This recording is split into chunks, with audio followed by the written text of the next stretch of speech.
You guys know what time it is. Episode 176 of Clash of the Podcast. Sean, still out injured. Get well, my guy. He's on IR. Take your time. It's all good when he comes back. I'm sure it'll be a flurry of thoughts that I can't wait to hear. We got BJ in the house. What's going on, BJ? Oh, not much. Came in for the hot tag. Just got done with leg day today, so tomorrow will be interesting getting around. But Walking like a baby giraffe. I like it. Yep. Also, on a special note, today marks 10 years since I did my first video on this channel for YouTube. So it's been a long time, man. I never thought that the days, never thought I'd go from the 20s to the 30s. Like, I don't know how that happened. Just time over time, just quickly. It goes, man. Times have changed, man. I watched my first video from the dude with like no responsibilities to like the intern and their favorite drawings that they leave on my desk that I just saw of the planets. So yeah, things like that, man. Lots to be appreciative of. I thank all of you. And Sean's not here, man. So I don't know if BJ, if you want to drop the line, I'll let you.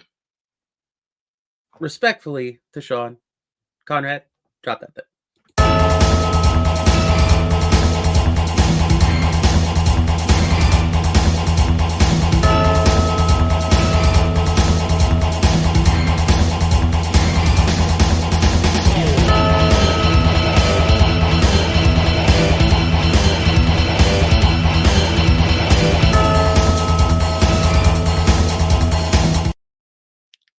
Yes. BJ, well done, good sir. Well done. Guys, welcome. Appreciate you, man. Like I said, big episode of Clash today. Lots of thoughts, lots of feelings, and I feel like it's going to be all over the place, and I'm interested to hear BJ's because we haven't talked about this. I've even talked wrestling with Sean, really. So I'm very interested to see how people are feeling and where things go. We'll get into our shout-outs, and then we'll keep it moving from here. Pinned, in the pinned. I don't know how much longer it's going to stay up. Me and Rob were talking about dates when we're about to record this. Get your votes in. I haven't even voted yet. That's how bad it is because I can't choose. I have two left to choose. To choose. I've got it saved. So yeah, and I don't know. Are you stuck on match of the year? Match of the year is going to be tough. Yes, it is tough.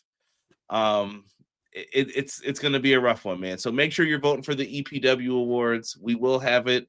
If you vote for something that I do not agree with and it's really bad, I will cuss you out. That Cody Rhodes and Seth Rollins, I always put it up and say that it won. With the torn pectoral.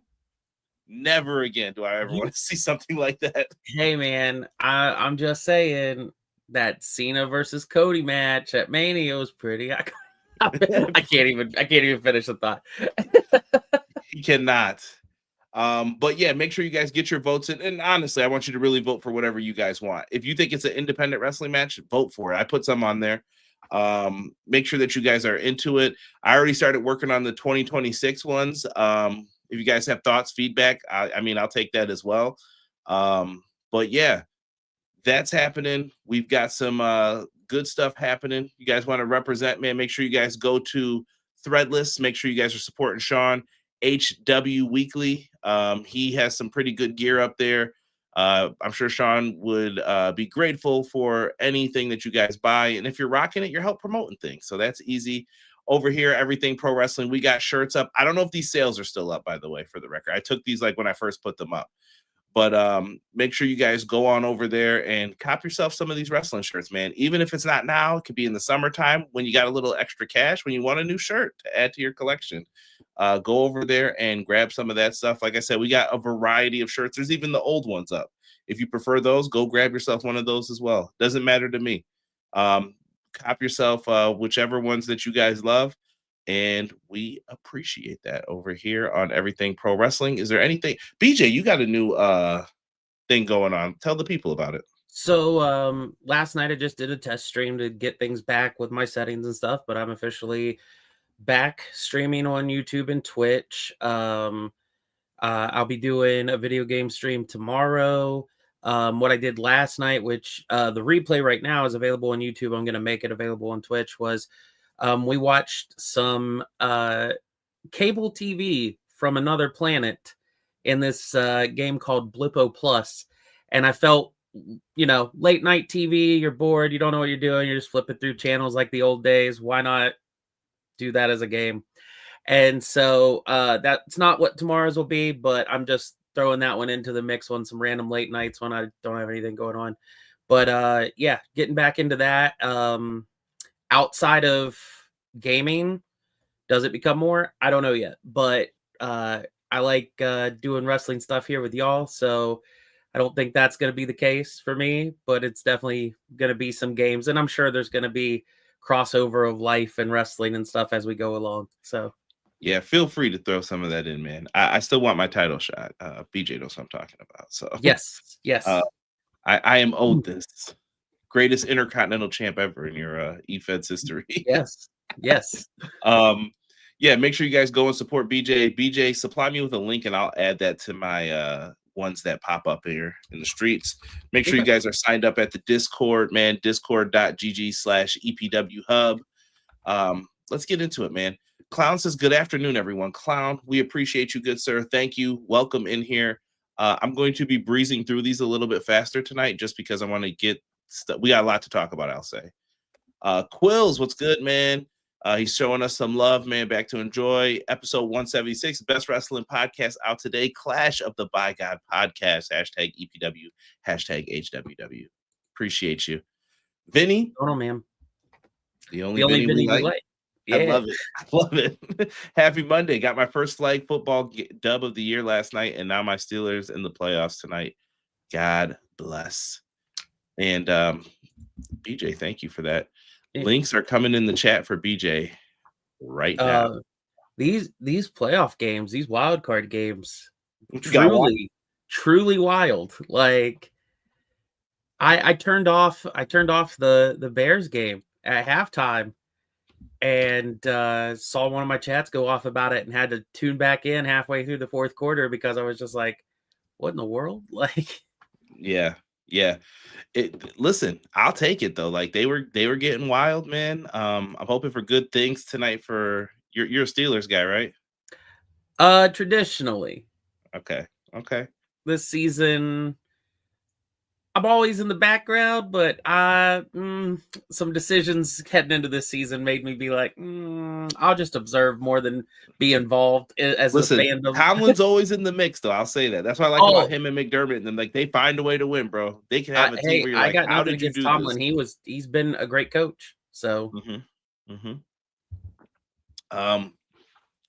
Matt Lopez says, hello, good evening, everyone. Good evening, everyone. Hope you all had a good weekend. Let's kick the weekend off with the two aces of our pro wrestling community.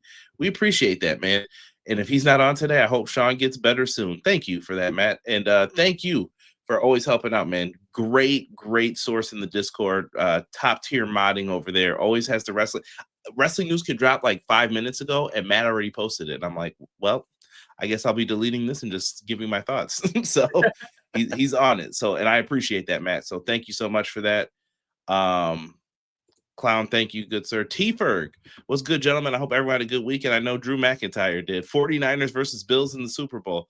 I would love it, man. Buffalo, they're weird, man. I'm telling you, like, I love Josh Allen, but I don't know if I have faith in the wide receivers enough, but I'm hoping that they do it. That's all I could say. They made some great catches and some great plays yesterday. So sorry, Tony Khan. You were my mortal enemy yesterday. I didn't care about AEW yesterday. People are talking about the Bears. Bills won a nail biter. Yep. XG Dub, man. Appreciate you. Thank you. Welcome in. Quills, thank you for the 10-year anniversary love. I appreciate it, man. Thank you. Guy will gamble. Can't believe Drew won, and they actually made me care about it. They made the right call. I can't wait to talk about this because it made you care about it right now. For sure. No hubs, but we're still in great shape because we got Professor BJ. That's right. Turn them assignments in. Speaking of teaching, Doug in the house. This is perfect. Conrad, Professor BJ, chat, teach me. Hopefully Sean is okay. Sean, I just talked to Sean. I promise you, like, had to be 20-30 minutes ago. Sean is just fine. He actually wished me some good luck tonight, so I appreciate him for doing that. McKinney said, once again, on a Monday, I'm here to let y'all know, start unknown, finish unforgettable. It's the Fire Live Chat and the Dynamic Dudes of Podcast, Clash of the Podcast, LFG. Speaking of LFG, they might be getting some call-ups soon. Yeah. What's good? He said, hey, yo. Pro Wrestling Shoot in the house, man. Make sure you guys go support Jesse. He's going to be on with Small Afro tomorrow talking WWE 2K26 over on his channel. So make sure you show some love. 10 years is crazy, bro. Who you telling? Derek's in the very first video. He's on the very first episode with a good friend of mine who is now a wrestler, we'll just say. So he doesn't do these shows as often as he used to, but we still talk. We still argue a lot about things, but yes, man. He said, what's the YouTube link, Beach? Hold on here. I gave you the Twitch one. I got to get the YouTube one more time for you. Hold on. Thank you. Don't say I didn't do this. We're live, pal. We're live. Cactus, what's good, brother? What's good, man? Appreciate you. Thank you guys, man, for putting those up, man. The links and everything. You guys know. Eventually, I will try to. If BJ reminds me, I will copy these and then I will send those to me, BJ, on Messenger now, so then I won't forget and I'll put those on so that we can just do like exclamation point BJ and then we're good, or LBJ. Got it. Thank you. Boom, my guy, Cactus. Appreciate you, man. Like I said, 10 years, man. 10 years, long time. But guess what? Doesn't wait long. Wrestling. So let's get into it. And we're talking a little smack dizzle first from Germany. And I did not make this picture. This might even been on the WWE social media team, just hitting emojis. But Cody Rhodes defended his title in a 3 Stages of Hell match on SmackDown, BJ. SmackDown, I thought week 1 was pretty good. And I'll say I think week 2 was pretty good. But I told you guys, and I'm still sticking by this, holla at me at like week 8, week 12. That's when I'm going to be like, okay, was this the right move or we got problems here? But the call-ups are going to help, I think. You've got some different talents. I thought they should have did this when they introduced those mid-card women's titles.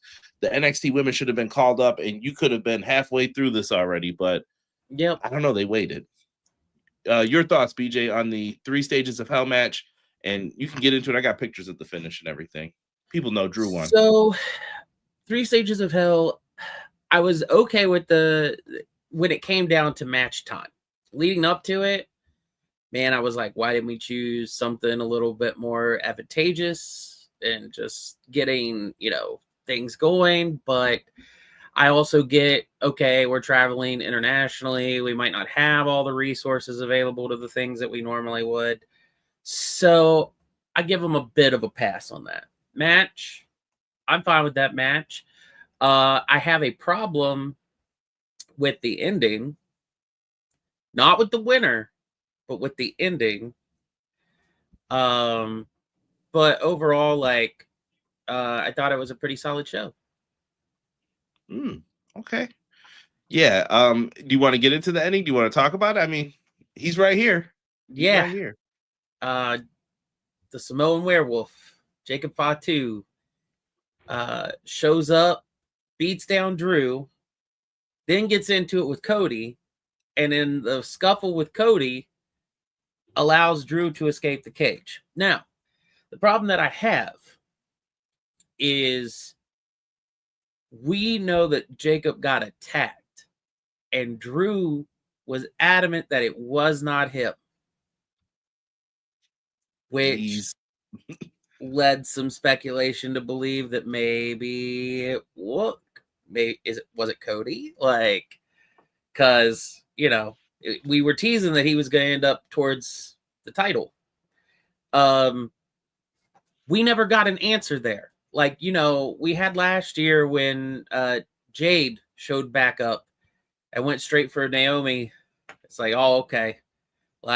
She knew she did it. It was whatever. I thought we were going to have a situation like that of who did this? Who was the person that did this?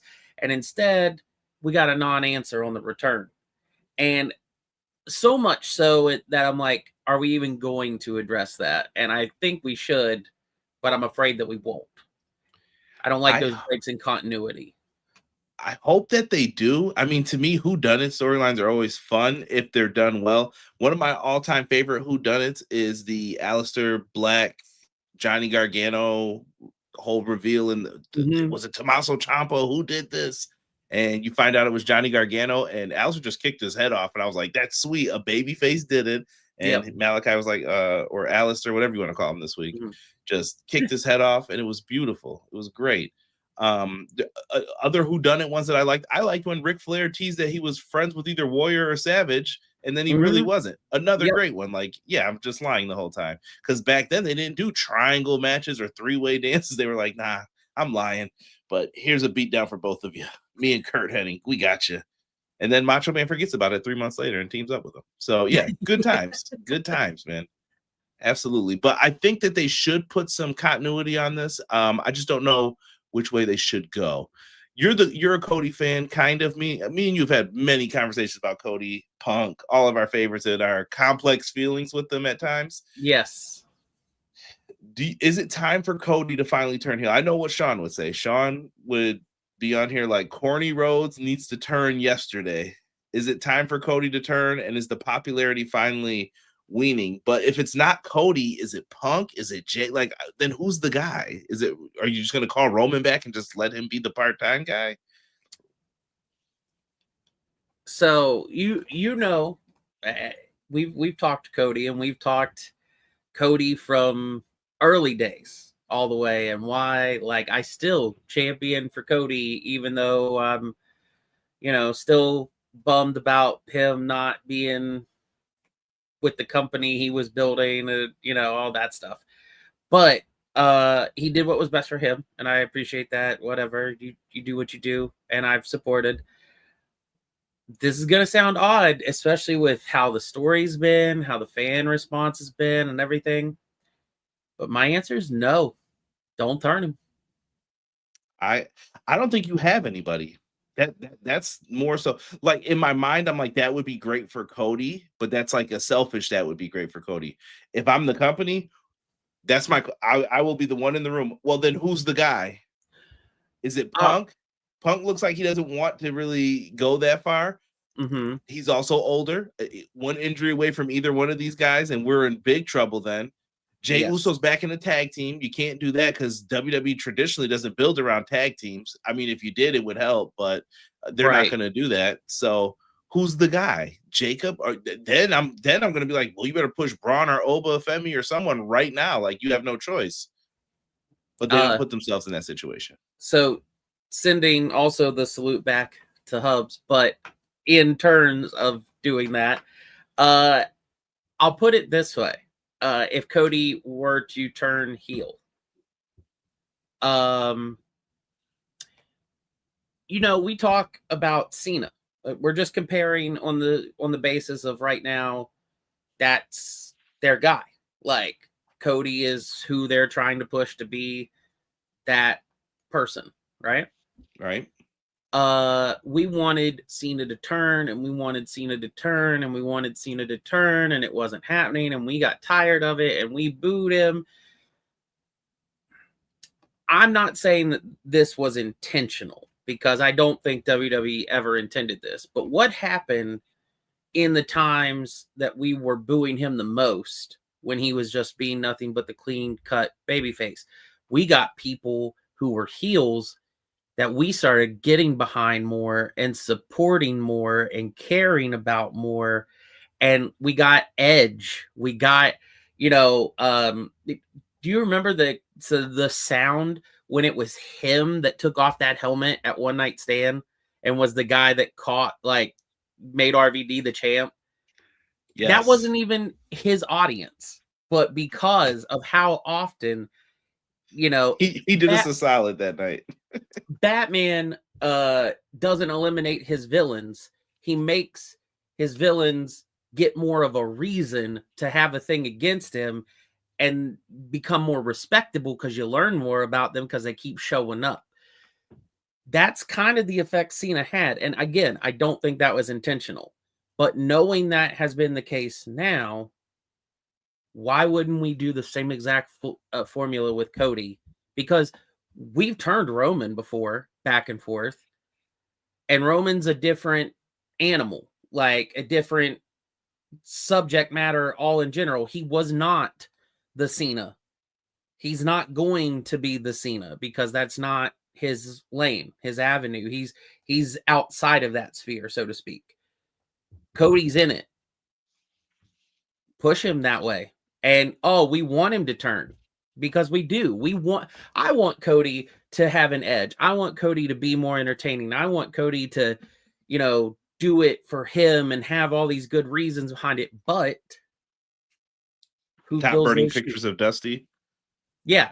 Who fills those shoes? And also, at the end of the day, when he finally does it, if he does, see what happened with Cena, or we get to the point where Cody's about to retire, do those people, and I'm not calling out Sean on this, I'm just saying who share the same sentiments as Sean. I don't think Sean will be one of those people, but do they say, he put in the time, he put in the work, and they develop that respect level that we did for Cena for things, for the longevity of the run. So in my opinion, I don't turn him. I think the three of us were way meaner than people thought, though. I think we had one of the most unlovingly Cena podcasts where we talked about him. It was very honest, and it was very this is why we didn't like him. I think over the last few years, we just quieted our voices a little bit. Look, man, it's been 15 years. I get it, bro. You're fine. Yeah. I'm not gonna hijack the show for you. But when he was the main event, when he was the guy, it was not happening. I remember being on the forums before Twitter, sharing the memes of posters being made of WWE Presents, same old, insert word here. Yeah. No, I respect Cena. I don't like his work outside of wrestling. I'm great with, but if I had another 5 years of actual Cena as what he was in mid 2000s and into the early 2010s, no. I mean, I've already tuned out somewhat anyways, just a little bit because it's booking stuff, continuity, but I would have tuned out so hard. Yeah. There's only so much you could take as a fan before you're all right, enough. I love going to the comments here. Matt Lopez said, how dumb is Cody Rhodes? All he had to do was let Jacob whoop Drew and walk out the cage. Bro, dumb babyface syndrome is a real wrestling disease, bro. It is a real wrestling disease, and this is how we get moments like this. But I think it was the right call for them to make. I guess we can kind of get into that in a second, BJ, about how it was the right call. Yeah. And let me see here. Cactus said they should have gone backstage more. I'm assuming in the Falls Count Anywhere match. Hubs, appreciate you, man. Thank you so much for the kind words. Giving the shout out to the anniversary. Appreciating BJ, and God willing, be back after the broken bone pains heal. So thank you, good sir. McKinney said the international crowd makes the show feel special, but the show was good and the call-ups are just right for the show. I'd add Fatal Influence to Smackdown.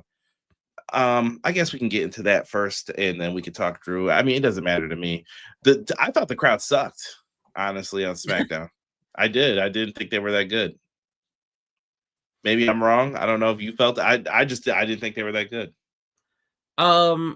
They were not one of the best crowds they've had in the last couple of years, especially with it being an international show. That being said, they were better than some of the cities, but also at the same time, with it being the show that having the call-ups and stuff, how many of the people internationally are seeing these NXT stars? Because I don't know what it is on the international deal, but NXT moved to CW, and that's not an international broadcast. So they might not be getting NXT.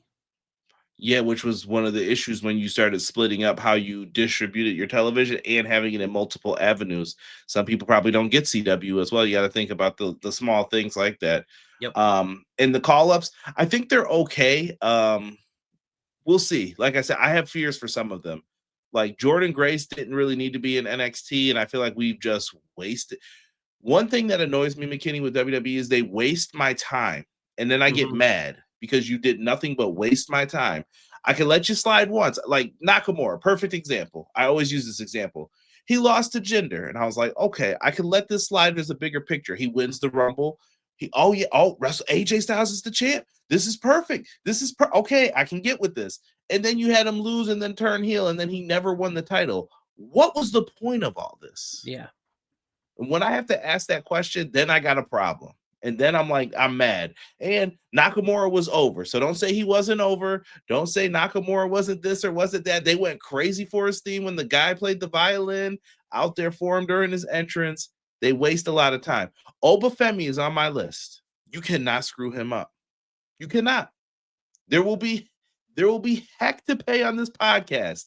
All of them. If they screw Obafemi up, I will be severely disappointed in them. Absolutely. And you know what you were saying with the Jordan Grace situation, some of this, even if you were keeping her on NXT that duration, some of the stuff that you did storyline wise was just awful. And so yeah, it didn't really hit when she came up either, because I'm like, I do know what you have been doing. It's not like you just came right over from TNA where the hype would have been like much better. But yeah. Also, this is a little bit of a counterpoint of what I was saying, of that if it were me, I would not change him. I would not change the booking. But did Cody go over and have dumb babyface syndrome? Or did he see somebody who he wanted out was back? Touche. I mean, you could ask that question. I'm kind of with Guy Will Gamble, though. Like, he had brought up, like, it would have possibly been better. I think if Cody was about to, like, climb out, Drew's near the cage, but he's starting to stir a little bit, and Cody's like, let me just hurry up and get over. And then when he's at the top, Jacob busts open the door, grabs Drew, and pulls him out. And it's like, oh, no. But Drew's feet touch the floor, and he's sitting there, and he's like, and then they hear the bell ring, and he's like, I won. And then, Jacob starts laying into him then, and then Cody can come over. Then they start beefing on the floor, and you could have that whole scuffle end the show. And then Drew's scallying up the ramp with the title, and then the fireworks go off and the show ends. Yeah. Could have done it like that too. Multiple ways. I'm not mad at how they did it either. It's just why sometimes, but it's wrestling. So that I have to tell myself that it's wrestling. Let it rock. It's probably for visuals or something like that. But fairly interesting. How do you feel, though, about Drew finally, like, getting his moment now in front of people? He's the WWE champion once again. I thought they could have did this at WrestlePalooza, and you could have really got some stretch out of this, but here we are. We're here. Well, now, WrestlePalooza was their first time on ESPN, and they had to have good guys. Wait, Lesnar won over Cena. What am I talking about? None of it made sense. That show was terrible. I didn't watch it live, I can say, fairly. So, yeah, I don't know why they didn't do it then, but here we are now. Yeah. Guy Will Gamble. I agree with BJ. I don't think turning him now is a great idea, but I could see it being the impetus for his or during his next title run. Could be. I think Cody is going to eventually get stale because the boos were there, and I think it was just I think they've been doing things to counteract the boos. I think Triple H is smarter than people give him credit for. They know, like, okay, we don't want this guy to get booed. Have him drop the title real quick, even if it's for a short bit. And I guess I'm going to do it, man. If let me see here. Rob said, to be fair, Grace was kept at NXT as a courtesy so she could be closer to home to her husband's stroke recovery. That's fair. I'm just saying from the beginning, though, that wasn't the situation, and I do not understand why she was there.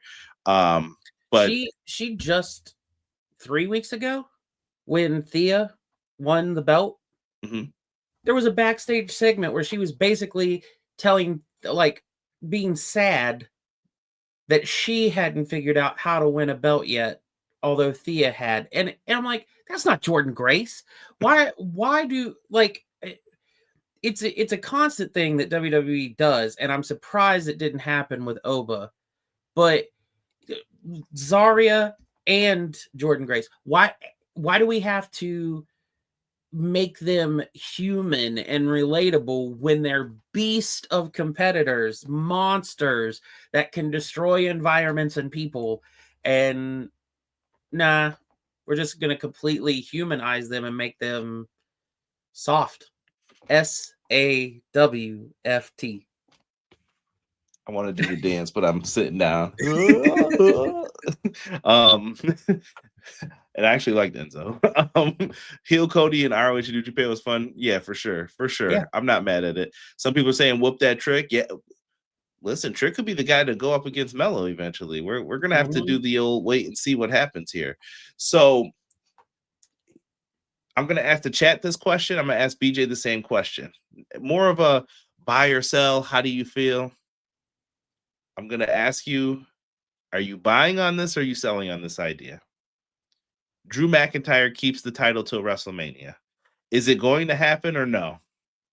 No. Do I want it to? Do I want it to? Yes. Do I think it will? Absolutely not. Why don't you think that? Where's the Royal Rumble? In a land far, far away, we'll say. And in that land far, far away, do they pay WWE a lot of money? Yes. So they could have somebody win the belt there. And then they could have somebody a year from now, a little over a year from now, defend the belt there. Just saying. Okay. I don't know. I don't know what to believe. We got some answers rolling in. Matt says no. Actually, Deb says no. Man, no Drew till Mania. No one believes, huh?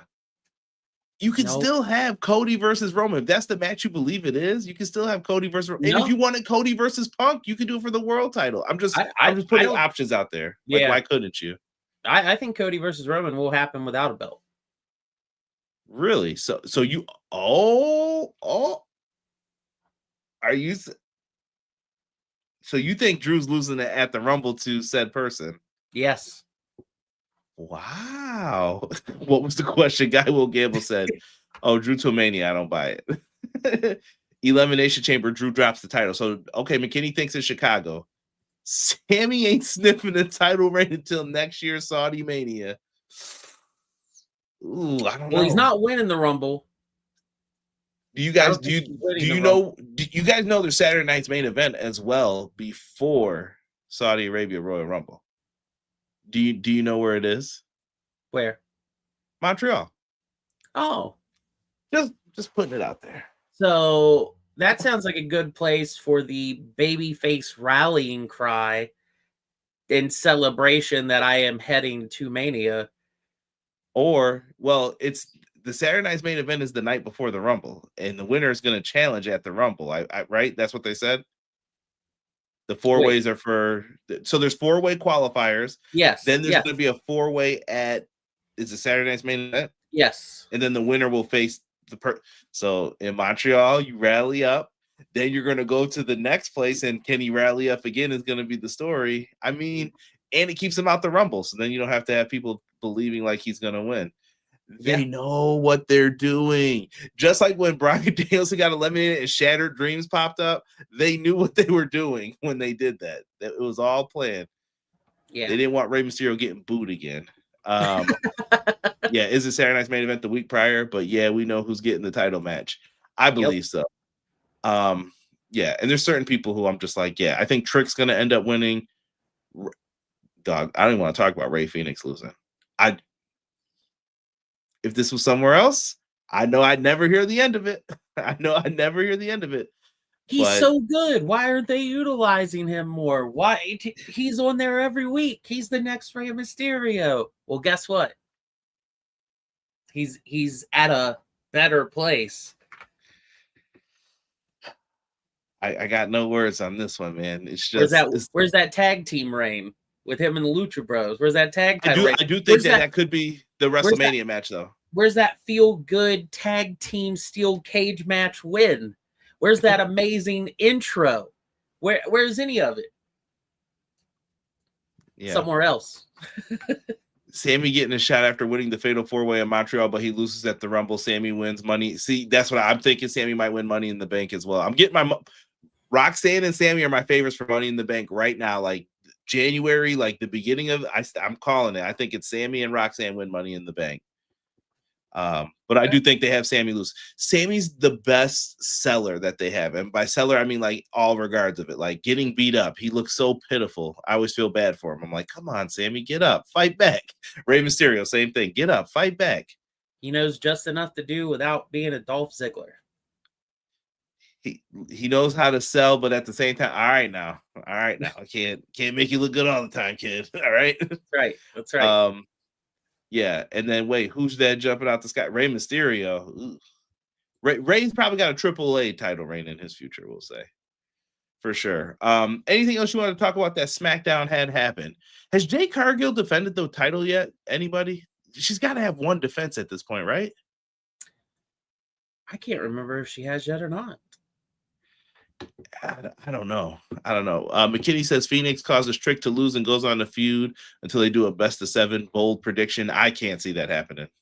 A best of 7 between the Ray Phoenix needs to stay out of best of 7s. Ray Phoenix needs to get into a tag team yesterday with Penta because it ain't working for him. Right. I think Penta's run's been better here than Phoenix's by a mile.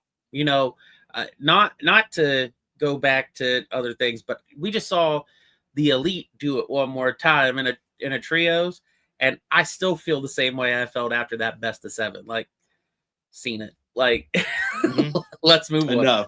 Yeah. Quills. Jay Cargill has 0 title defenses. Well, at least on TV. That is crazy. That's like the Lakers beating the Supersonics. Yeah. Thank you, Ice Cube. It was a good day. It was a good day. Ooh, ah. But yeah, the title defenses is crazy. We talked about the call-ups. Anyone else you're looking forward to that we haven't mentioned with the call-ups? I recently saw the news about Oba that even though the vignettes were showing up on SmackDown, that he might now be going over to Raw. Yeah. SmackDown's probably the safer place for him right now. Raw, you could easily get lost in the shuffle with Seth when he returns, Punk, Cody sometimes, Roman's kind of a Raw guy, so... Oh, I was getting ready to say who's IC champ, but it's Dom and he's injured, so... Yeah, I think SmackDown might be the easier place if we're only putting him to a certain level, but... You still got to push Gunther. You still have the AJ Styles stuff. Like, there's a lot going on Raw that I'm like, do you got time for this? If I had the pencil,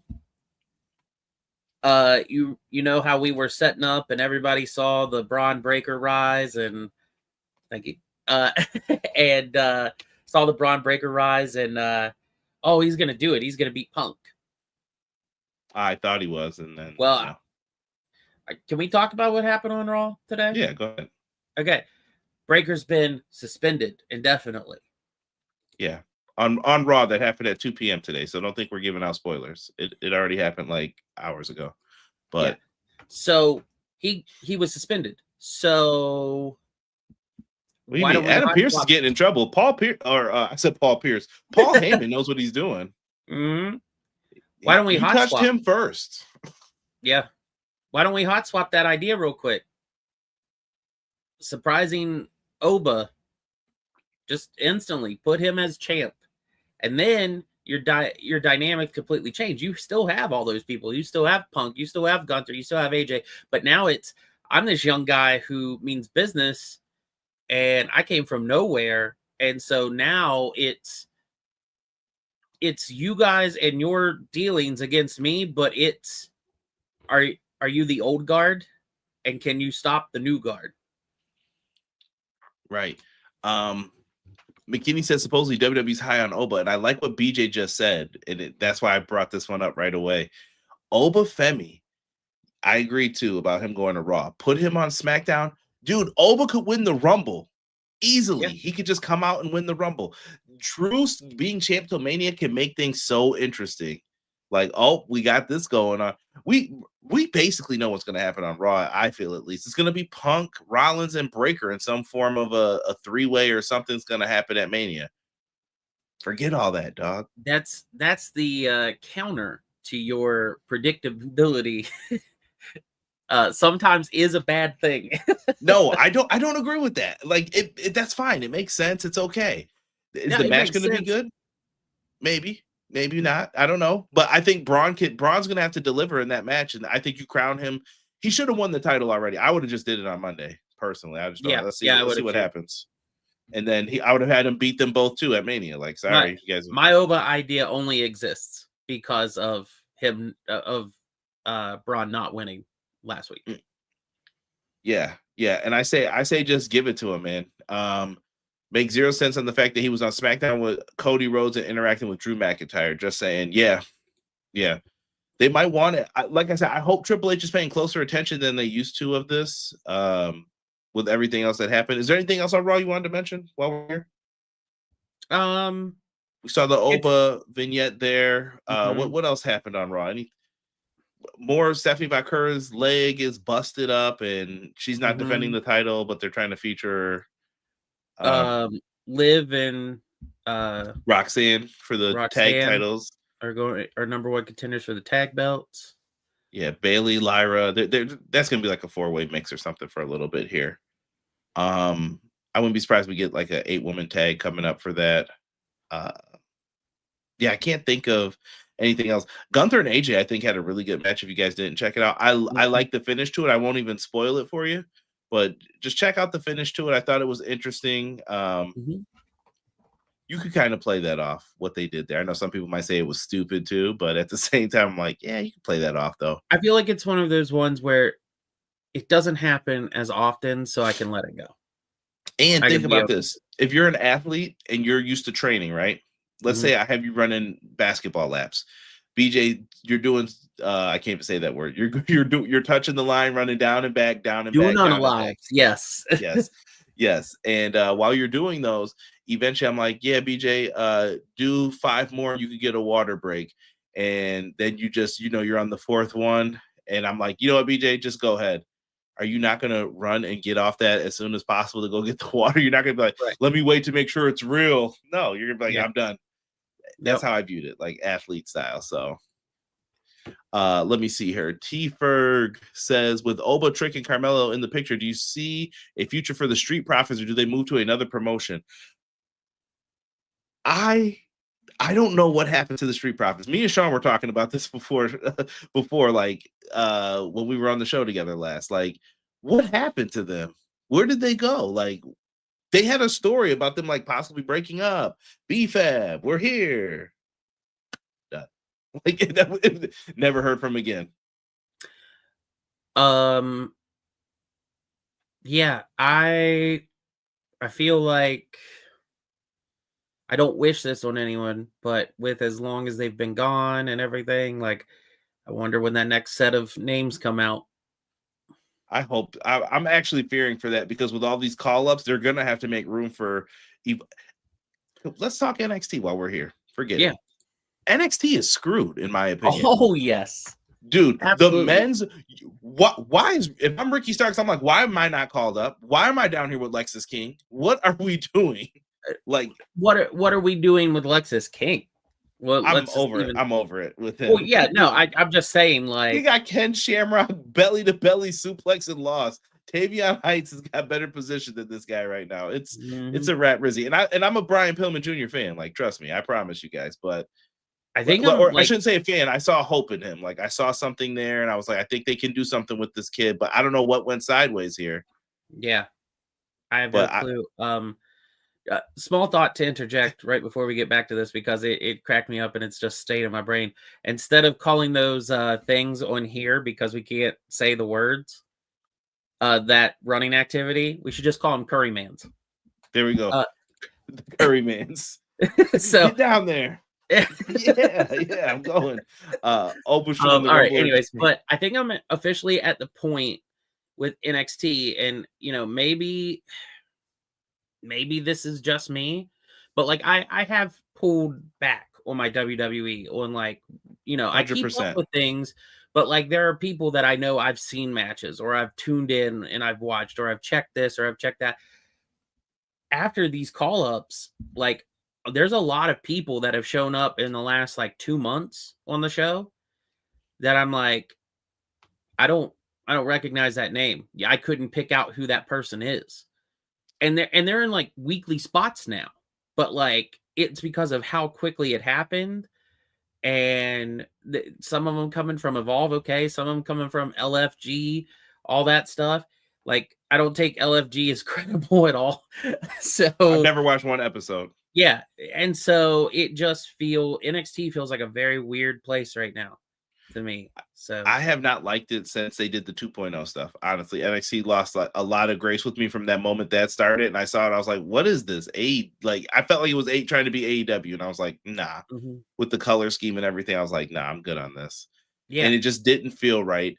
And they had some good people. It's kind of the equivalent of when TNA first became Impact Wrestling. It's weird. When we brought in all of these people, we had Immortal running around. The 6 sides became the 4 sides. For some reason, Brian Kendrick was the savior of the X division when he had nothing to do with the core of what that's a whole other rant for another day. But that's where I feel like we are. I feel like that's what NXT 2.0 was. And I feel like this weird place that we're at now still isn't even the rebirth of TNA in its storyline. It's a different type of hybrid and not one that I think is amazing. There are some people on there that are great, but the show overall is rough. To me, your focuses for NXT are going to be your women's division is going to definitely be Kendall Gray. They love Kendall Gray, and I think Blake Monroe is going to stay down there to be the focus with her. What does this mean for Thea Hale? I don't know. Like I said, you just took the title off her. Izzy Dame, she's kind of there. I don't know what they're going to do with her, but those seem to be your top 3 players. Tatum Paxley. I don't know why they did what they've done to her so quickly. Yeah, they like dip their toe and then they get right out sometimes with some people. And she's been there for so long, and like she's very innovative with her moveset and stuff. So like I don't get it. I'm trying to think of who else is in this mix, man. For the men's division, who do you got? Ricky Saints, Ethan Page. And dude, listen, I'm not trying to be mean. Do you remember when he first showed up and we were all like, "No, this ain't it." Dude, like, I still feel that way. Ethan Page, it was just like, "Nah, this isn't it." I like Ethan Page as well. It's hard to describe when someone's like, you're just like, I don't believe this. I'm not believing this at all. I feel that way still with Ricky Saints because that was Ricky Starks, stroke daddy, and we have turned him into 10% Ricky Starks. It's not even absolute. It's made with 10% Ricky Starks. Like, yeah, someone just brought up Danhausen. I think Danhausen, if he does go to WWE, will be in NXT. I do too. Yeah, I could see the Halloween Havoc being hosted by him. Danhausen, he'll do his whole bit and teeth and everything else. Guy Will Gamble, Tony D'Angelo looking like Travolta in Pulp Fiction. Where is everybody?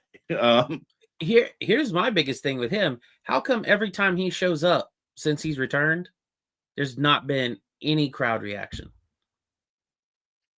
No clue. He had potential, even with that bad gimmick, but like they've done nothing with him since he showed back up, and the fans themselves have even been like, whatever.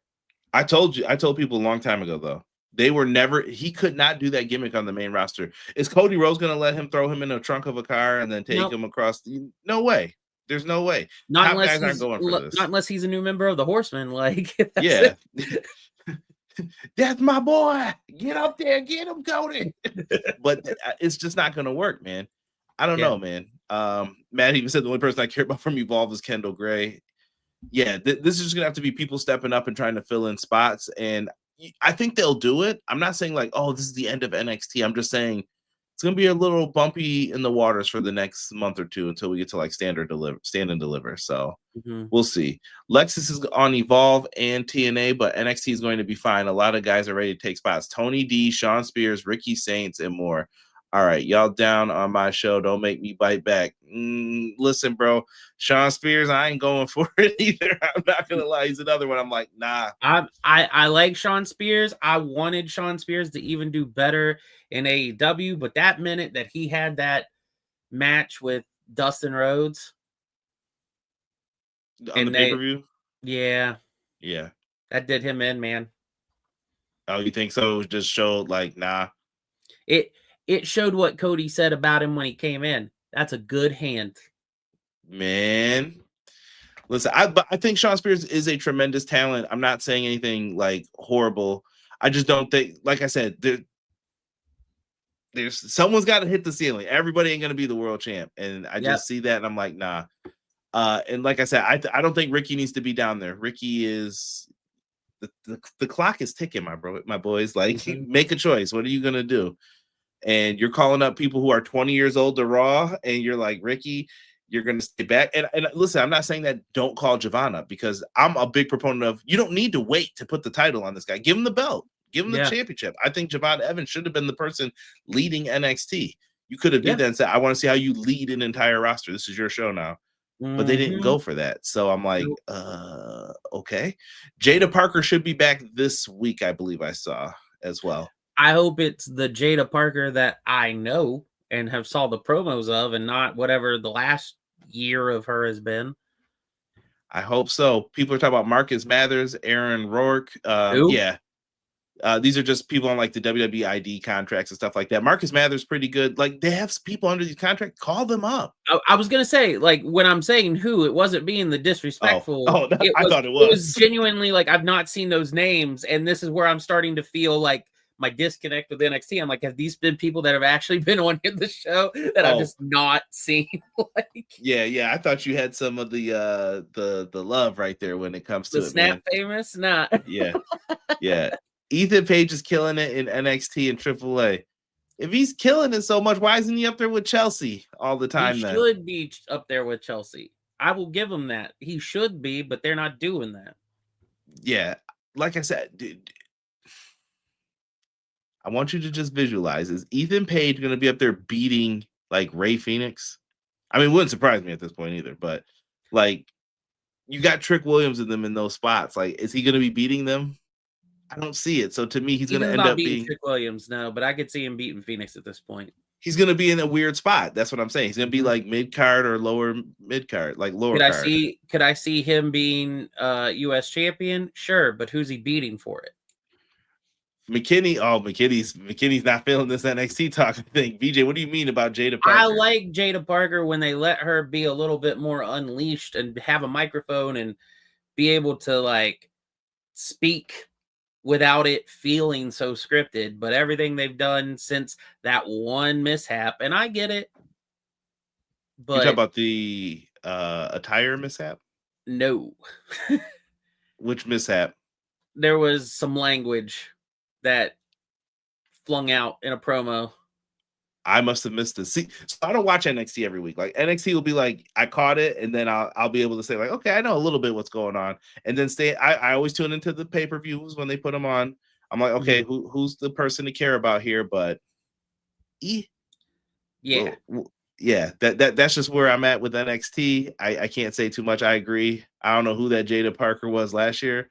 Yeah, I felt bad when she took that L to Sol Ruca. I was like, dang, man. So Ruka, is she another one getting called up? She should be. She should be if she's not. But listen, enough WWE talk. We got to talk about another company. Just kidding. It's WWE talk more. TNA is going to be having their Thursday night debut on AMC. I'm going to check this out. I'm going to give them a fair shot here for TNA. They're going to be at the Curtis Caldwell Center in Dallas, Texas. The main event of the show is going to have a lot of different stuff on it, and I guess we'll talk about it. AJ Styles is going to be there. What do you know? He's got time for TNA this week. So he'll be there, 9 p.m. Eastern Standard Time. AJ Styles is back. Is he wrestling a match? Is he doing anything? I don't know. But people will probably tune in just because they mentioned AJ Styles' name. Prediction. Go ahead. He sets up the match At what's the next one? Hard to Kill. Genesis. Next one's Genesis. Yep, I got the. Okay. We're gonna talk about that too. Sets it up for Genesis. Him versus Leon Slater X Division title. X Division title match is already up here though. Oh, well then it's the next show. I think that's what he's setting up for. Is that he's gonna take the winner of that for the X Division title. We shall see. I think people really want to see Leon Slater and AJ. By the way, Leon Slater, new grill. I peeped it. Mm-hmm. I don't know who paid for it. I don't know where it came from. It's screaming. It's screaming. Our boys took care of this for me. Let's go. Thank you for the note for the referral. You know, especially this past week's NXT. I don't know if we're allowed to say this word, so I'll kind of like watch what I'm saying here. But they had Carlos Silva. Yeah, they had Carlos Silva sitting right in a prime observing chair. I'll put it like that. McKinney said, "When's the last time you watched, homie? Because nothing you're saying makes sense. Because I watch. I mean, is she injured? Why? Where's Jada Parker been? It's just not been the same version of her that I feel like she was last year. I haven't seen her cut promos or anything or say anything too much since OTM, at least from what I've been watching. It's not like it's constant time where it's like, okay, here's her time to speak. Here's her time to do whatever. I see her make her entrance. I've seen her wrestle, but I don't see a lot of promos. Someone said WWE TNA. So you think Triple H lured Page over by telling him he's going to be a mid-carder? Yo, you got to chill. Looking like Frankie K and Braden Walker. So AJ's going to be there. We'll see what he ends up doing. Frankie Kazarian and Mike Santana for the TNA World Titles, the main event. Bro, I'm going to be honest with you. I could care less about this. Like, you didn't do the right thing multiple times with Mike Santana, and I don't know. I wish some people would give the same amount of trust and leeway to other companies, and I'm just talking about all across the board, that they give to TNA. Why do we even still believe in this at this point? Why would you make that choice? Why was that a choice? You could have set that match up and had him cash in and be here. Instead, they were like, I'll give him a short title run. No one will believe it. I think they thought it was going to be a better reaction than it was. You know what they could have done? They could have, on a show with a brand new audience watching, had a reigning and defending champion situation where you cashed in and let Frankie Kazarian walk out with the belt, because then you want to see him get it even more, and you got more eyes on it wanting to see that happen, rather than the revenge is happening on the very first show. Yeah, bro, I don't get it, man. Like, if we're gonna do it that way, why did we wait? Or I mean, why didn't we wait? Why do we do that so hastily? Listen, y'all holler at Delirious and Dreamer, and man, I don't know what to say about what they're doing. You just said the whole thing there, because I forget about that. I forget that he's there, and I will give credit where credit's due. There's been a lot of good Delirious booking things from ROH days that I'm a fan of, but his later stretch in ROH, without having some key people starting to get back in place with like the Elite and some stuff like that, there was some abysmal choices. Yeah, and sometimes it LOL TNA lives in 2026. They better just do the right thing. And I think they said something about Nick Nemeth teasing that he's going to cash in. I want to bring up something else too. We're talking about giving grace. The promo. Did you watch the promo this week? I'm sure you saw like a little YouTube clip of it. Mike Santana and Frankie are doing the contracts. We were both in a place that didn't see what we were worth. Now, I know when any other place makes we were both in a place that didn't. I hear a lot of problems. And I was like, man, it's mighty funny. There's crickets this week about it. I don't have an issue with it. I'm making a point. That's it sometimes. Yeah. And my point is, why is this not being complained about at all in TNA? But then again, someone's probably going to say LOL TNA. I'm waiting for Matt or someone to write it. But like, why isn't it a problem? Why did you feel the need? Mike Santana, you are on top of the world over here. What? I will say probably in this situation, okay, having these guys feud and that phrase being said, I feel it's valid. Okay. They didn't see Santana. I was gonna say, I feel for Santana, not elite hunter. Well, Kazarian, now you have to dig a little bit more than what we've just seen, but he was just on Chris Van Vliet's podcast, and he talked about like they wanted to keep him. He asked to leave because he saw that they only saw him in that role, and he didn't want to do it. He thought he could still do more, and so now he's here. So I do see between them, with knowing that information, yeah, that's okay. That's okay of a line to make. However, and I'm just going to say it this way, it's in TNA, and you were getting saw by more eyes elsewhere.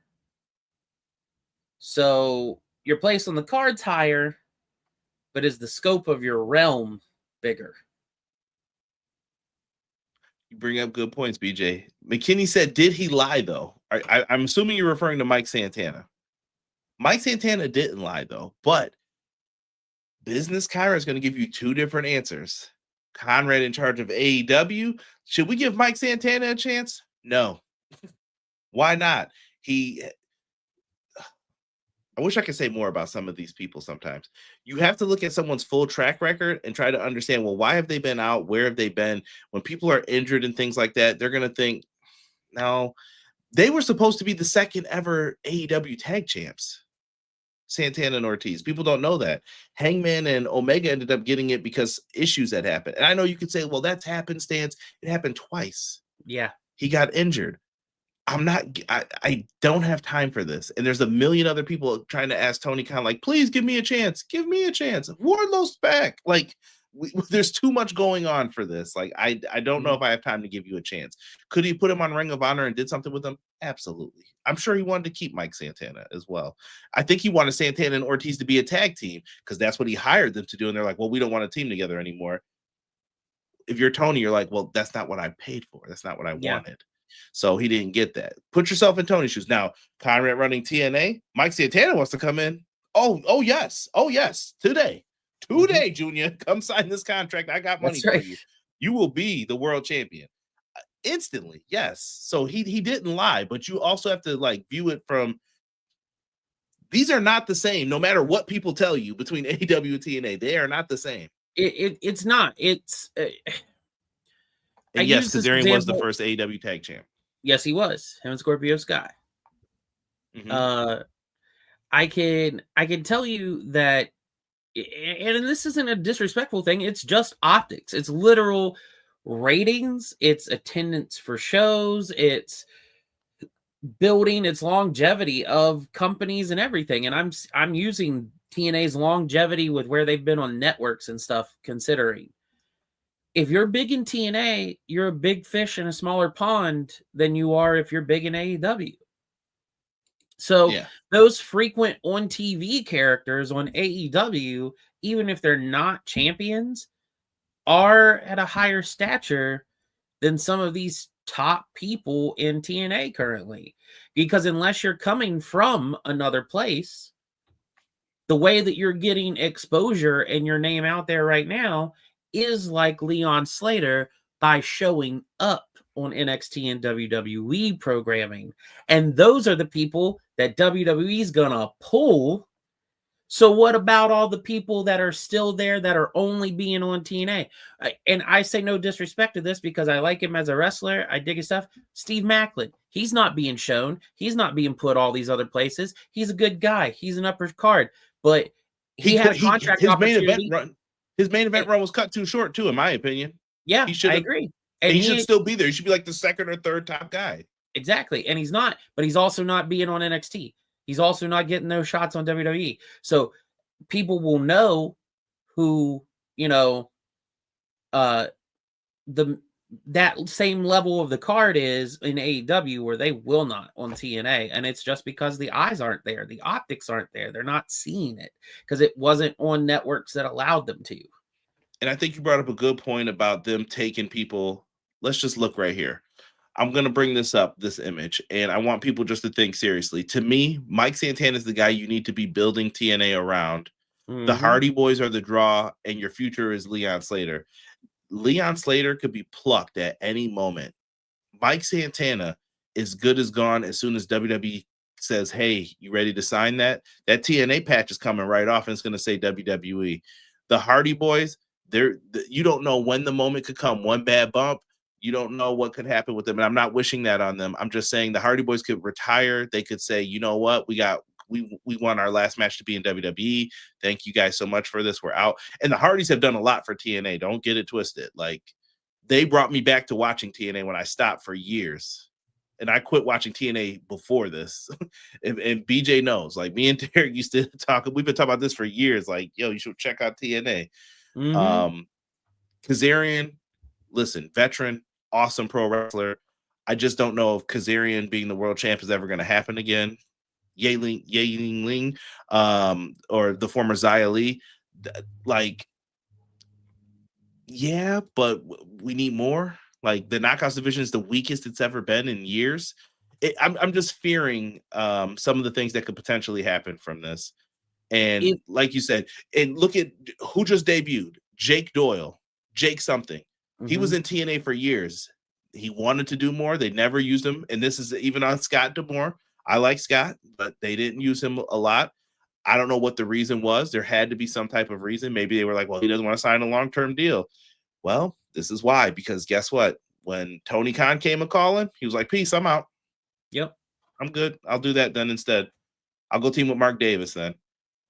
And it works. Like, they honestly just look like two burly dudes who are just going to beat people up. Okay, cool. They look like a team. Yeah, 100%. Joel, thank you, man. Appreciate that. Thank you. Yeah. Why aren't they still on Spike TV? Because Dixie Carter sent an email and did not want to get rid of Vince Russo. You know, you know. Yeah. Speaking of Macklin, remember how he lost the international title because of AAA Judas Macias with no follow-up? Yeah, no clue what happened there. Yep.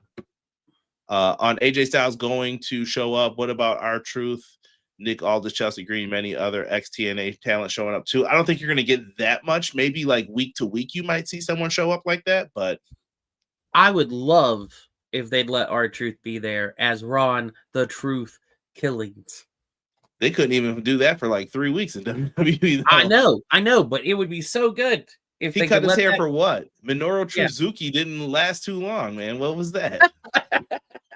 What's up with that, man? Joel, thank you, man.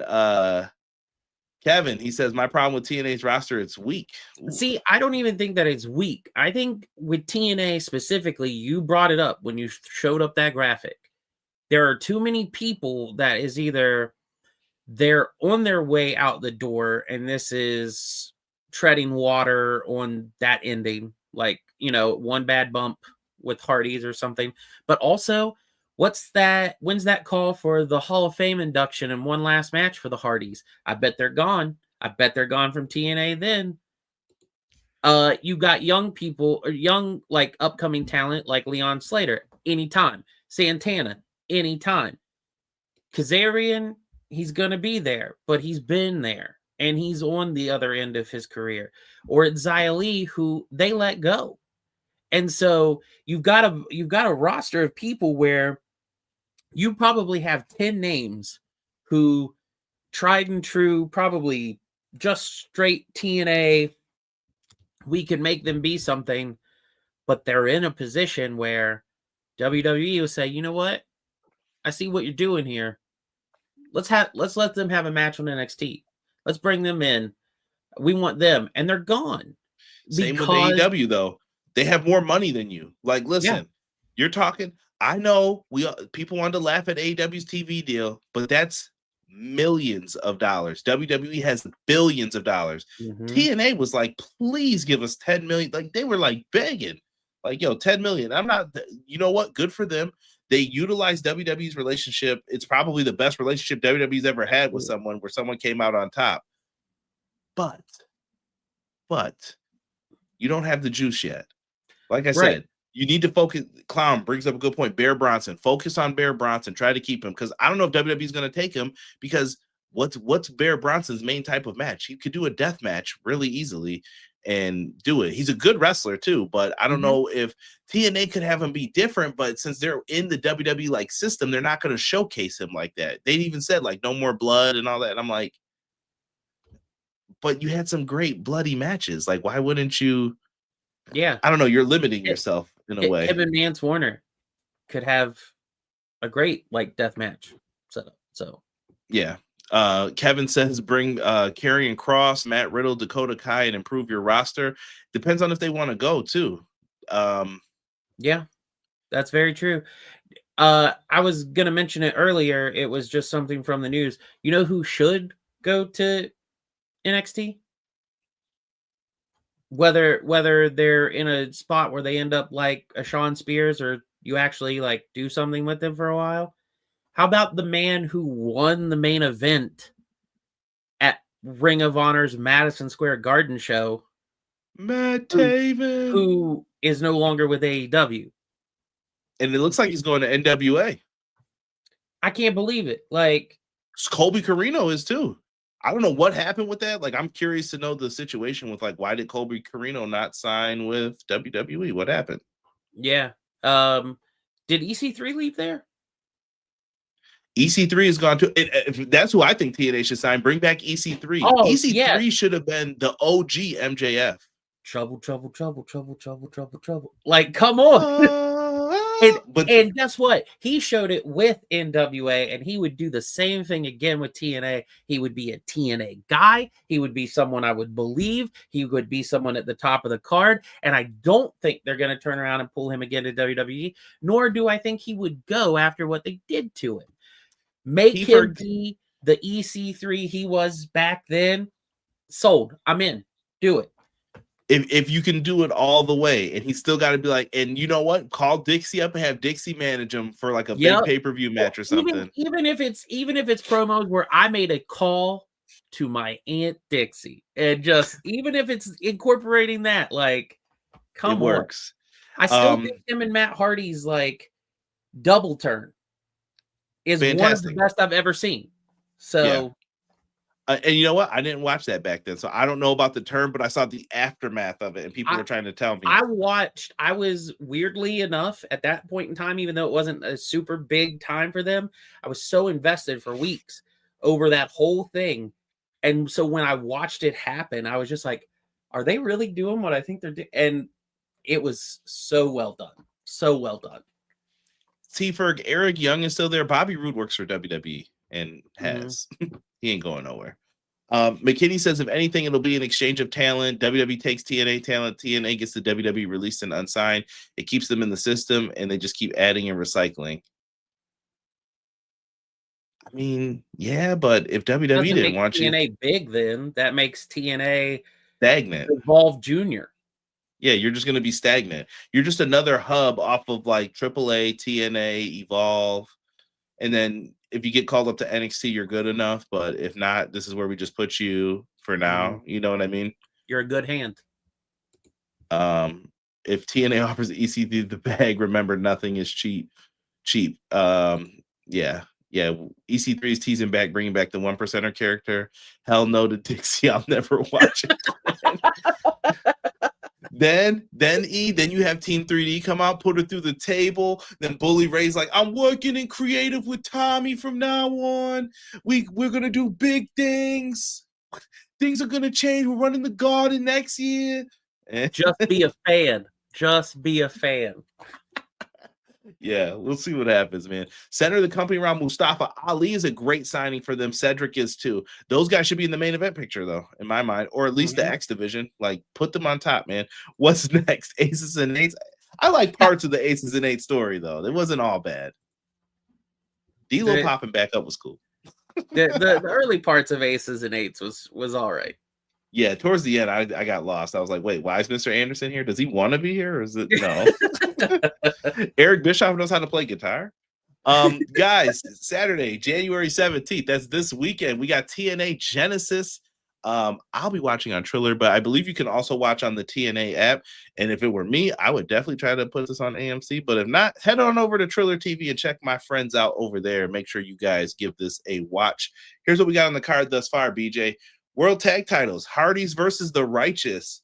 It seems like the fans are getting with the Righteous now. They're not doing the "Who are you?" And I was like, Good. You guys know that Vincent was here before. Honor No More. Like the wrestling audience has changed so much in the last couple of years. Like I said, I've been doing this for a decade. Like in the last, how long ago was it? Me and Jesse were just talking. It's like WrestleMania 39-ish period. Something happened. I was like, where did all my friends go where we all talk normal about this? And now there's just insanity talk sometimes where I'm like, what are you saying, bro? Yeah. I like Vincent and there's group, and I like that they're doing stuff. That picture for that matchup card is straight up something out of Mortal Kombat. But the chat has gone crazy. Come on, bring Barrett back. Just kidding. But you know, speaking of Matt Taven, he had a feud with Vincent. What a way to like keep the belt on the Hardys. If you just honestly, if they could get Mike Bennett too, the tag division needs help too. There's not a lot of because that's where the Righteous was born. The Righteous was born out of the turn of the kingdom and the destruction of Matt Taven. So you could do it. You could do it. You got a prediction on this one? Hardys. Same. I think the Hardys retain here. Hey, Joe Hendry coming home. He's going to appear in TNA Genesis. What do you know? Say his name and he appears. He'll be there. Good for Joe, I guess. Good for TNA. So yeah, you know, it's his way of coming back and saying, "Hey, thanks for giving me the attention to get signed up, y'all." Yeah, he's definitely teaming with R-Truth soon. I'm calling it now. Like that's just what I believe is going to happen. We do have. You said, what'd you say? They need to do more with him, but I'll accept it for now. For now, Miz will put him over. Lei Ying Li. Trying to say that slow. The faster you say it, the harder it is. Is going to defend the title against Danny Luna. I'm calling for Danny Luna to be the champion here. I think Danny Luna's needed it for a while. I'm with you. I'm exactly my thoughts right out of your mouth. Like Danny Luna has needed to be champion for a minute, and I hope that this is her time. Yeah. Man, some people are not feeling the Joe Hendry, man. Gee, way to throw him a bone, WWE. I was hoping for the Righteous to go to NXT and be family to Tatum Paxley. McKinney, you got a lot of good ideas, brother. And I'm going to hit the Sean. That sounds like a good idea, McKinney. You know what that means? Nah, we ain't doing that. Does Adam Cole go to TNA or WWE? Adam Cole's not going anywhere, I don't think. Nah, he'll be in AEW or he won't be at all. He's still co-hosting an AEW podcast with Evil Uno, by the way. If nobody he does the video game stuff, which he might end up being head of the video game division or one of the top people for it. Like, yeah, very well could. Him and Evil Uno both. Oh, you say flawless victory? I don't know. I don't know if they're going to give it to Lee for that. I don't know. I can't see it. Danny Luna just seems like they've been building her up a lot. We have a final dance match here, man. JDC final match going up against Eddie Edwards. I like Johnny Curtis. I know a lot of people were trying to be funny. I don't know if you saw the meme where it was like, we're losing all the legends this week. And it was like John Cena, Hiroshi Tanahashi, and then someone had Fandango at the end. And I was like, all right, now you're acting up now. It's Christmas season. I'm gonna let you slide, but you're acting up. And I know they were just poking fun, but I was there when he was Fandango at WrestleMania 29, and I could not believe the reaction that he got, and people were so into it. And the brunette girl that he danced with went to like school, and I think I was still in college at the time. Like she went to one of the schools near me, and I was just like, this is crazy. Like, yeah, unbelievable opportunity for her. But then Summer Rae ended up filling in. Like, he had something, it was there. It probably had a shelf life, absolutely. Ballroom dancing, I don't know how far it was going to go, but he did a good job with it. I always thought Johnny Curtis, he always put his best effort in. I thought the Fashion Police should have been SmackDown Tag Champs once. Oh, yes, absolutely. I totally agree with that. I also agree with Quill's comment earlier about the Melvins, showing all the Melvins. But there it is, the Melvins.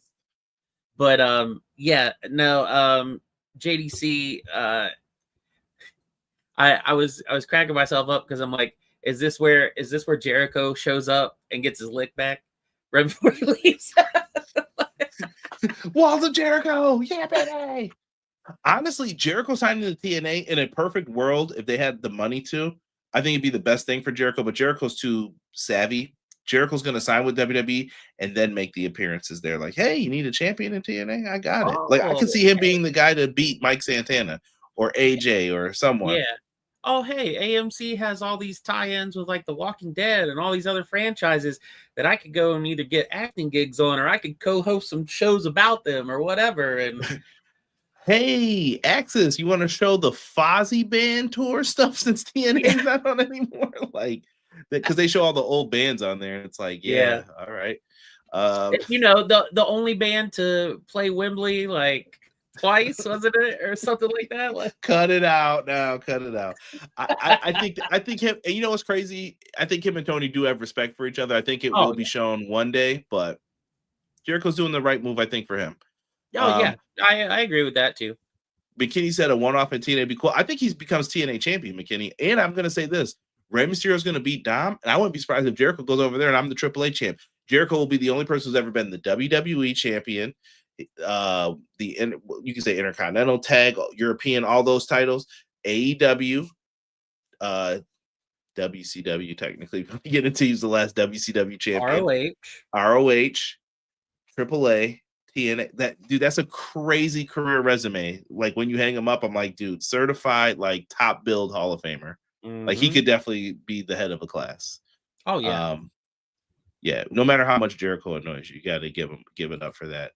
We got Elijah versus Mustafa Ali. I don't know if you feel any better about Elijah over here. I'm okay with him, but dude, Ali's the dude, bro. Ali's the dude. Like, yeah. If Ali's sticking around, Ali's the dude. Elijah, I really do like Elijah. I do think that he should be rejoining Vincent though in the Righteous. I thought that was just a really good fit. And it just fit, like the guy who plays the guitar. They walk around dancing around on fire and stuff. It's just hippie stuff, man. Yeah, I'd be with it.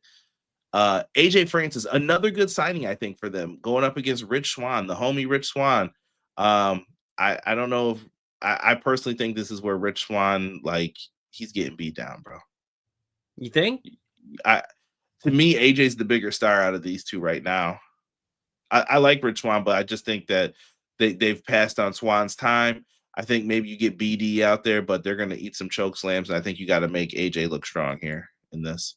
There's more big matches I see with AJ than with Rich. Rich can be in the mix in a tag team. He could always get himself back in there. But former world champion Rich Swann. That's right. Never forget. It was Kenny that took that.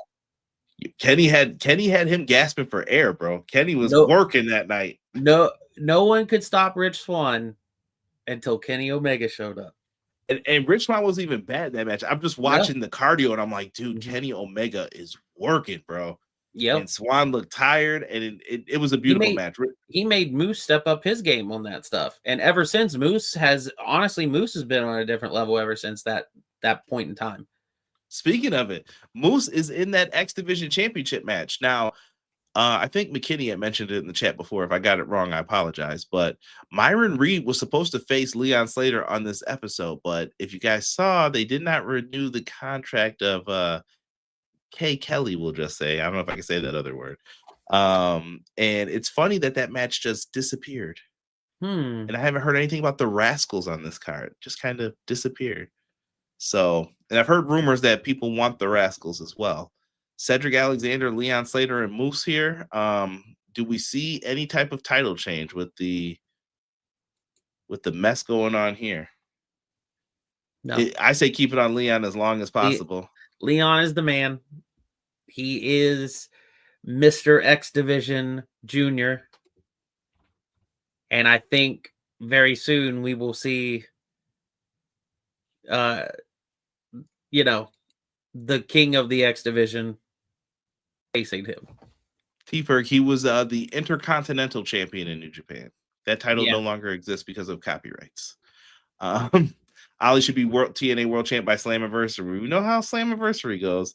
The horse is more over than Elijah. I'm just playing. No, you're not playing. Don't lie. What if AJ Francis loses to Rich Swann because of all people, Casey Navarro? I would be okay with that. That makes sense. Yeah. Totally okay with that. This was Kenny coming off a 40-minute match with Okada. He would have had prime Triple H. Apologies, I'm not allowed to say that. Weirdly enough, I could see that facial expression of Triple H just in the corner looking angry and heaving because he's just like out. He knows the tank is empty. Like, oh my goodness. Keep the title on Slater. It'd be a beautiful thing. AJ Styles, Leon Slater happens. Yeah. And honestly, they might end up putting some of their bigger matches on the shows now too. Mm-hmm. Just saying. But yeah, thank you for that, BJ. Let's stick with it, man. Bullet Club. Speaking of Kenny and the homies, and why you're probably like, why is Kyron wearing the Bullet Club shirt, man? I am rocking the Bullet Club shirt because some people are saying the Bullet Club is dead. I don't know if that's necessarily true.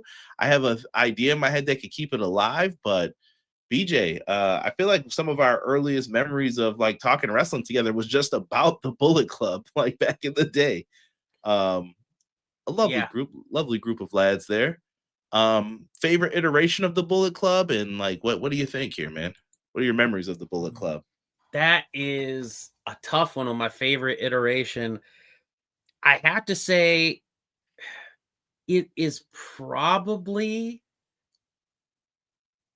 right after Adam Cole joins until very early into Cody and Hangman joining. Okay. And they didn't join till Kenny was in charge of it, right? Right. Did Cole come in during the end of AJ? Yes, he was not in New Japan when AJ got thrown out, but it was just like was it like Death Before Dishonor or something where the lights went out and he came on and him and the Bucks had this crazy super kick party, literally taking out just everybody. Just yes. Like even like production was like, or like, or security was coming in and they were just taking them out. You just heard Carino on the call. Commentary. Super kick. Yeah, it was fantastic. I even love how they kicked Adam Cole out of Bullet Club while we're sharing our memories. I'm getting goosebumps right now just talking about this. Like when they kicked him out and the lights went out and then they came up and then it was Kenny like on the screen. Oh, Adam. And then there was a man in the ring with an umbrella. Yep. We don't know who that guy is anymore. So I'm so sad we don't. I am genuinely sad we don't. Yeah. Different times. Yeah. But ate that super kick, man. It was just a different world, man. Different times. And then he went off to NXT, which don't blame him for. The Undisputed Era was fan-freaking-tastic. Like, I love that stuff. The Civil War started right after that, too. McKinney was sticking up for NXT earlier. McKinney, I loved NXT. Like, you don't know that was my safe haven of WWE. Like, I'm like, I could watch this for an hour or two and I'm good to go. But they had just made me so mad, dude. Like, you have to feel me on this. Like, I wish Derek could tell you the stories of like when we were playing basketball. I'd be like, man, I'm not watching no Monday Night Raw, man. I'm tired of that company. Takeover or nothing right now. I'm sick of them. And same stuff happened, man. Those were just my true feelings back then towards it. I love what you said about it, man. Someone asked a very interesting question about this. Is Bullet Club one of the most influential groups? I would say yes, BJ. Yeah. I think it brought a lot more people to the international wrestling fan game. Me, you, probably some others have known about New Japan way before this. New Japan started like how the NWO angle started. They always did the factions, the warring groups. And I think you can see like AEW's kind of borrowed that philosophy of, okay, when we book our wrestlers, we're gonna do the same thing. Like, you're in a group, this group's fighting with this group, and these are the wars that are going on, and that's perfectly fine. Yeah. But when you look at it as a totality thing, the NWO basically felt like it was around to keep Hogan around. If Yeah. that makes sense. Like Hogan took the chance on it and then it got over. He was like, yo, pay me $20,000 to wear this stuff, bro. Who signed off on that? I don't know, but Yeah. pay me, brother. Like, yeah, give me some more money. And Hall and Nash got their deals, and those were great for them. But then eventually it kind of became too much. And even with the Wolfpack, me and BJ was saying Wolfpack's theme all day. Throw it up, baby. Throw it Don't up. turn your back. But Don't turn your back. yeah, lovely, but it wasn't the same. And I know Bullet Club did the same thing with War Dogs and all that. Who got made from the NWO? Yeah, Conan, sure, you could say maybe Six, maybe Buff Bagwell, right? Those I'm talking about who weren't stars before the NWO that you're like, oh, you're a star now because of the NWO. Well, Bullet Club made people rich. Like they made people have money. Conan was a star in Mexico. Yeah. But as far as the US, yes, I think the NWO helped make Conan. Like let's just look at the background here and just stare at some of these names. Who knew who Carl Anderson was before this? Not many people, unless you watch New Japan. Tama Tonga, where have they both been? They both got to WWE. Luke Gallows was there already, but he got back there. Fale's just getting checks, baby. Like, good for him. Yeah, one bump. One bump, Fale, baby. Yeah. Smartest man in wrestling. Finn Balor got himself a great deal from this. Look at Kenny Omega, the Elite. They started a freaking wrestling company. Dude, they are legends at this point. No matter what we say, I told BJ, even when I was mad, I'm like, look, at the end of the day, I'm mad at them now, but I'm going to eventually have to say these guys are legends. They are legends for starting another company. They brought the war that they talked about on BTE every week. Like, they did that ish, and that's all I can say. Agreeing with Matt's comment, the Umbrella Man would have been a part in a different universe too. He would have been at the very start.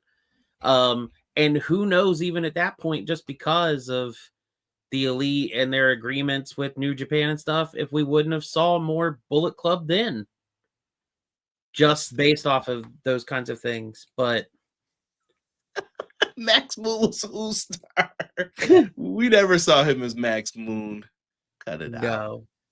But keep going through the names though. Cody Rhodes. Cody Rhodes would not be in the position that he is in now if it was not for Bullet Club. Right, exactly. He made that list when he got on the Indies, and he was going to fight these people, and that started drawing attention. And then in no time, a vignette came out where he was in Bullet Club, and now it's a big deal. And then when we get to like the Bullet Club Civil War type of stuff, that just pushed it into another area. And I think they made him they solidified that star. Like, you could have questioned it still, but the feud with Kenny at the Ring of Honor pay-per-view, which one was it now? Was that Death Before Dishonor as well? Yes, I think so. Yeah, where they fought each other. The matches with the Bucks, with Dustin, like, dude, fantastic work there. And then, you know, they all make up, but then they're really not friends. You're like, do we trust Cody? Bernard the Bear, you know, we got a lot of stuff happening there. And then you even get into Switchblade Jay White. Hangman Adam Page. Oh, yes. Hangman. The Jay White. Like, franchise of AEW right now. The main character. Like, Bullet Club. Bullet Club for life, dog. Gabe Kidd made a star. David Finlay might be going somewhere. Drilla Maloney might be going somewhere. Like, it's still paying big dividends at this point for them. And I think it's fantastic work. This is all for I don't want to misspeak on who put it in the chat. It was E saying hibernating. You know, I don't know if it's that those cells weren't going, but yeah, I would, you know, not to NWO 2000 it, but there is a way that Bullet Club doesn't just stay a franchise memory of, oh, we used to be in this club together. It's one day it could bring its head back around and still be just as effective. It just ran its time for now. Right? Rob's mad at us. Y'all not gonna mention the GOAT Chase Owens. Good old Chase Owens. He was the honorary Tongan. Yeah, I had told someone the other day he should just come out in Bullet Club gear. Like this is why I wasn't with ending it. He should just be the only one out there. He forgot or he doesn't know. Yeah, like he's like, it's right here. Like yeah, like he's like, what are you talking about? Bullet Club for life. And that could just have been his gimmick no matter where he went. Like, yeah, Bullet Club, baby. It doesn't matter. I do think, man, he's about to time you out, Rob. Yeah, ROH owners fumbled the bag being cheap, man. Bullet Club helped out a lot with ROH's success. Yeah. You could tell the difference once AEW got started too. Like it just done. Like it was over. Yeah, Bullet Club got Chase Owens those extra bookings. right. Yeah, Bullet Club will go down. I think is one of the best. Like just how many people got elevated from this, man. It's fantastic work. They even had the bunny. The bunny was elevated. Yeah, she was just hey. Shout out to Tokyo. That's right. And not the one in the chat. I'm talking about the other Tokyo. But shout out to you, Tokyo, as well. Going back in, man. Quick news items, man. WWE Netflix is now the home for the WWE's library and PLEs. I guess that's a good thing for people who want to do old school podcast reviews. I just hope that they don't leave anything behind, but I'm sure they will. Oh yeah. I think we're gonna find. I know this lesson just being in tech and just seeing the trends of this, but whenever you migrate data, whenever you move stuff, whether it's because of new standards or new policies or just forgetfulness of what you've brought over, what you've moved, what you've transitioned, stuff falls in between the cracks. Now, is it lost forever? Not entirely, but can it be? Absolutely. I think it is a good move to put it on Netflix because you're starting to make it. We need to have more, like, especially in the US. It's not this way anywhere else, but they need to have more. This is your house. This is your place. You know, why do we have to get rid of the WWE Network? It all comes down to money, but I wish we had something that was still like that, where at least I know if I log in here, I got everything if I want it. Yeah. What up, MJB? Clown, I love your point. There? I don't know. Yeah. But also, note on your thing, it's for ongoing, right? It's not the previous. The past is still potentially YouTube.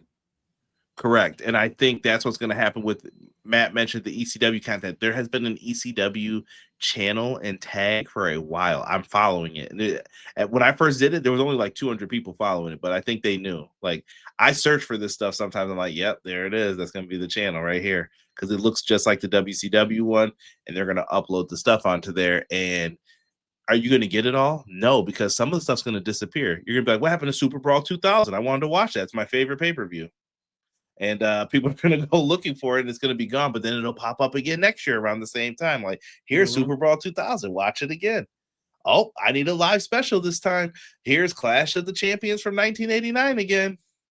Yeah, I get suggestions all the time. If I've got YouTube on before I'm like heading to bed, suggestions all the time of tap into this live feed of classic WCW, you know, Spring Stampede or whatever. Yeah, 94 always, right? 94. So we will see what happens with it, man. Heel Raquel looks cool. Eric, I'm glad you're digging Heel Raquel. I don't know where they're going with this, but it could be interesting for the Judgment Day. We had those fatal four-way matches we were talking about earlier. I should have put this up there. Randy Orton versus The Miz. We know what's happening there. Matt Cardona versus Trick. We know what's happening there. Priest and Solo is hard to call. I will say, shout out to Matt Cardona. He's wanted this. For him. He's wanted to be back. I'm glad that he's back. My favorite moment on Cody's pod in the little clip was him and Kevin Owens.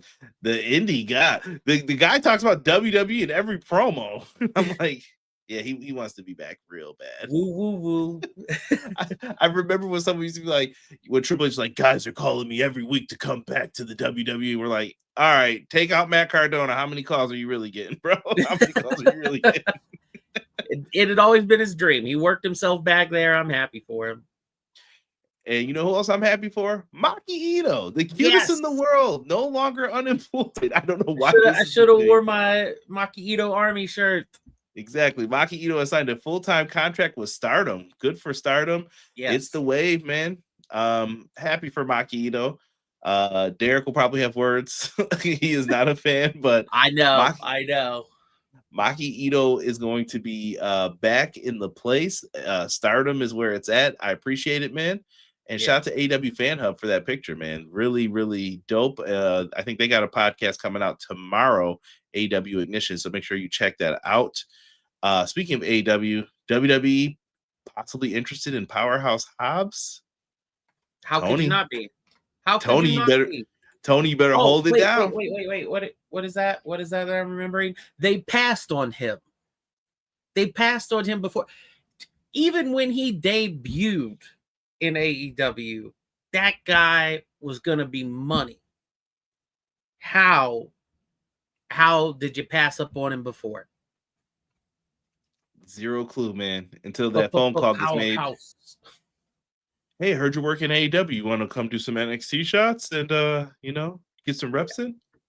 But listen, I'm not mad at it, but Tony better get ready to write a check. That's all I'm gonna say. Absolutely. And I would for Powerhouse Hobbs. Mm-hmm.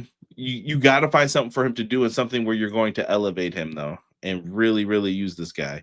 Can't pull the Daniel Garcia, in my opinion, where you do something for like a little bit, and then you're like, all right, now we're gonna put you over here and do the like. I feel like Garcia was really good at the start, and then we kind of fizzled right back to where he was. AEW International Champion? Hobbs or Garcia? Hobbs. You totally could. He could be the world champ. I think we advocated for that one time. I was like, you know what? Do it. Yeah. AEW was in a little bit of a slump. Do it. Hey, Jasim, what's good, man? Is Marigold still running? I believe so. Can't say I'm familiar with that too often. I just see the news and I try to keep up with it. We got Dynamite coming up, man. Me and Derek will be reviewing on Wednesday, January 14th, AEW World Championship versus the Ring of Honor World Champion MJF versus Bandito. Soul, just from this match, man.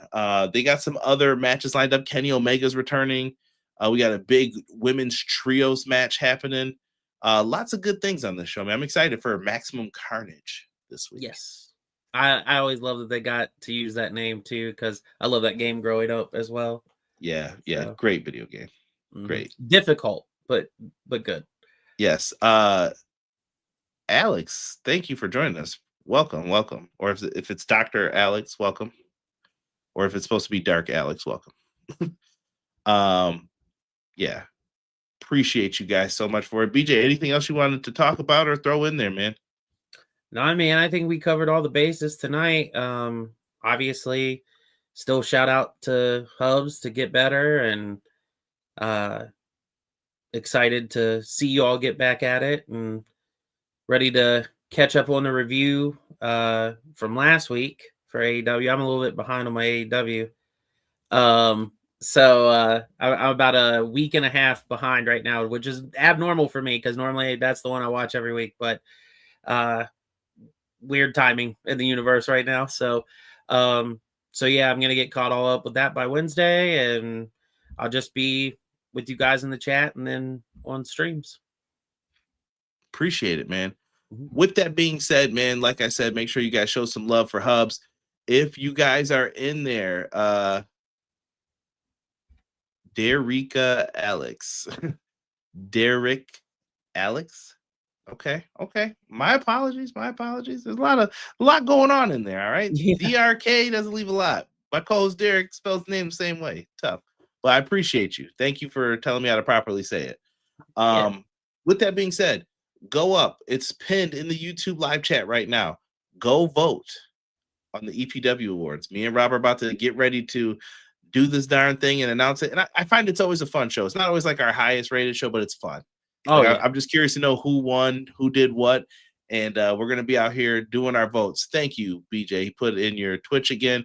Make sure you guys go follow BJ. And make sure you subscribe to the channel if you enjoyed this.